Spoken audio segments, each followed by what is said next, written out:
नमस्कार, स्वागत है एक और नए वीडियो में। कहते हैं ना, अगर पांचों उंगली एक साथ बनती है तो उसे मुट्ठी कहते हैं। ऐसे ही हमारे फिल्म इंडस्ट्री का है। जी हाँ, हिंदी, भोजपुरी, पंजाबी तीनों एक्टर अगर एक साथ एक मंच पर आए तो लोगों की भीड़ भारी देखने को मिलती है और लोगों का जनसैलाब आ जाता है। जी हाँ, हम बात कर रहे हैं जौनपुर के एक इवेंट के दौरान, जहां बॉलीवुड स्टार सुनील शेट्टी और भोजपुरी हीरोइन और हीरो यानी अक्षरा सिंह और रवि किशन, वहीं पंजाबी सिंगर यो यो हनी सिंह, इन तीनों ने मिलकर जौनपुर के इवेंट में आज आग लगा दी है। अक्षरा सिंह जहां अपनी गायकी और डांस से जलवा बिखेरा, वहीं सुनील शेट्टी ने अपनी फिल्मों के गाने गाकर महफिल लूटी। वहीं हनी सिंह ने अपने रैप से स्टेज पर आग लगा दी। इन सबको देखने के लिए जनसैलाब उमड़ पड़ा और वहां पर पुलिस की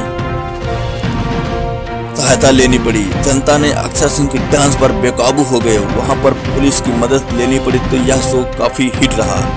दोस्तों, अगर आपको हमारा ये न्यूज पसंद आया तो आप हमारे चैनल को लाइक, सब्सक्राइब, एक प्यारा सा कमेंट जरूर करें और अक्षर सिंह के बारे में, उनकी गायकी के बारे में आप क्या कहते हैं कमेंट में जरूर बताएं। जय हिंद।